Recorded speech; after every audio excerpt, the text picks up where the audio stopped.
I've had plenty of instances where, people want a piece for $700, and then when they go up, they go, okay, round it up to an even thousand, and Oh yeah, yeah. or they sometimes, I've had this happen to me where people have won a piece, and then they're like, I didn't really like the piece, but I just wanted to bid on something. Keep it and put it in your next auction. And it's just like it's between the community that we've built around the auction. Like now we fill a room. Like there could be 400 people in that room. Plus the volunteers that help me year upon year upon year, and are so invested in making this successful. Like I don't know what I've done to really, like, I never imagined it to get to this level. Michael, No, we've just spent the last 2 hours talking about no, what you did but to Gabe, make it work. what I'm saying is this is far beyond my expectations. Like I would have imagined it had gotten here. No matter what I do, no matter how great my relationships are, how inspirational I try to be, how I never would have thought it would gotten to this point. And again, it humbles me every single time. And I'm thankful for every person who touches it, whether it's an artist, whether it's a volunteer, whether it's, somebody who's bidding, all the people who promote it. So many news sites pick it up on their news cycle. Like every person who touches it in some way, shape, or form, again, humbles me in some respect with the way that they jump in to make this happen. So, Well, I'm glad we were talking about you inspiring others and back and forth, because the next question I always ask before we go, who or what inspires you? Do you find that your inspiration comes from just within you, like I need to do this to feel some kind of way, or do you see specifically what others do, what others have built, and want to replicate that in your own life? And I would like some names, but Superman doesn't count. Superman is definitely one of them, though. I'm not going to lie. It's really, a lot, all of those heroes, like they're again, they're a lot of what my core value is, but I, I can't say, like, when it comes to charitable stuff or anything else, I don't really look at any one person and say I want to be like them or I'm inspired by them. It's kind of in aggregate. There's so many people that inspire me on a daily basis, and it's not only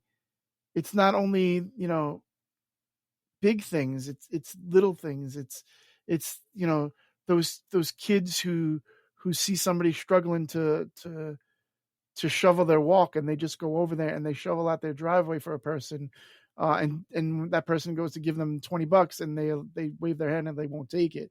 Or the guy at the supermarket who realizes that there's a person who can't carry their stuff out, and they take a second from their job to walk that person out and carry their stuff out to their car, even though they're not supposed to do something like that. Like, there's inspiration in people every single day and in every single place. You just got to look for it.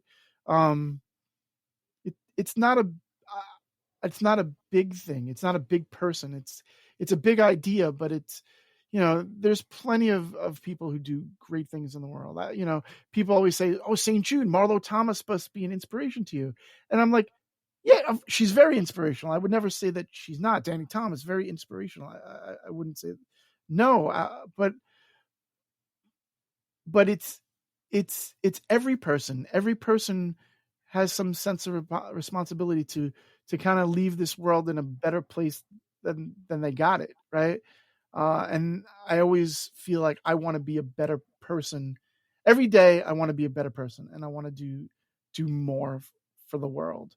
And I'm not gonna lie, like, more often than not, and you're not gonna agree with this, Gabe, but more often than not, I don't. Like, people don't. I don't. Every day is not a win. Every day you're not making the world a better place. But the real inspirational thing for people is that as long as they try, right? You just got to try. You might not be able to save the day, but if you don't try, like, you're never going to save the day. That's so the secret. that's Try. You just got to try. You only fail if you don't try. One last question. Your chance to be inspiring once more, at least on the airwaves. I want you, and I'm going to make this a thing across the show. So at the end of every show, I'm going to ask a variation of this question. Imagine there's a 16-year-old kid listening to this show. They know they want to have a career based around their biggest passion.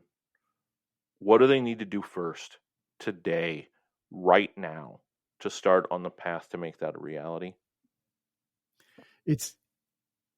For me, for a person who did not do this, I'm going to give advice that I did not do. I did not take myself.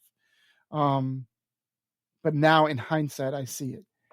It's really a very simple thing. Take that first step. Do not hesitate. You're going to be conscious of the fact that you're going to fail and you're going to make mistakes, and that's okay. You don't let it stop you. Persistence is important. Passion is very important. Do something you love. Take that first step to do something that you love, and just putting one step in front of the other, and you will get there. But if you don't take that first step, you'll never get there. If you don't keep putting one foot in front of the other, you will never, ever get there. It doesn't matter how long it is. It took me 25 years to get to the place where I needed to be, where I wanted to be, right? And some people might say it was luck. Some people might say that it was just coincidence. But to me, I feel like every step I took from the day I walked into that comic book store is what led me here. It was a slow, long walk, but again, it was a walk. Don't, if you have a goal, just start looking towards it. Don't worry about how far away you feel like it is. It might be closer than you think. And if it's far away, that's okay too.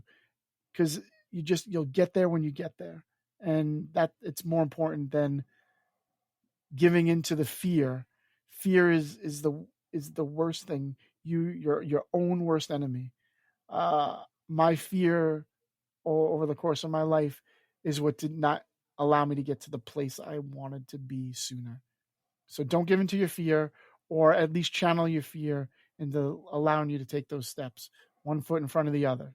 That's all it takes. Mike Negin, it's been a pleasure. Tell them where they can find you on social media, even though you're not a social media guy, and anything else you want to plug. You can find me at Mighty Mike Negin on Instagram and Twitter. I post maybe once a year, but it's always very interesting.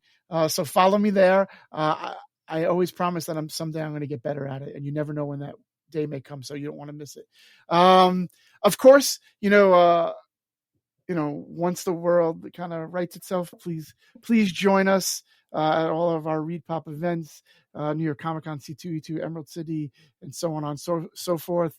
I would love to see you all. I want to help you make a memory that's going to last you a lifetime.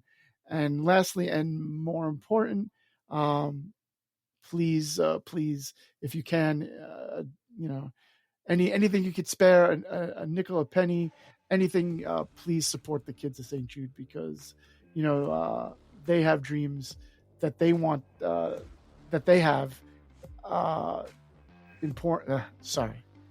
these kids of St. Jude have dreams, and we need to do everything we can to help make them a reality. So give to St. Jude where you can, and that's all I got. Fantastic. Like, subscribe, review the show on iTunes, please. It makes more people see this whole thing that we're doing here. Follow on Twitter. It's at TradeCraftPod. Same thing on Instagram. Facebook.com/TradeCraftThePodcast. You can always email me. It's TradeCraftPodcast@gmail.com if you have guest requests or want to be on the show yourself. Same thing if you head on over to TradeCraftPod.com. There's a nice little form there you can fill out.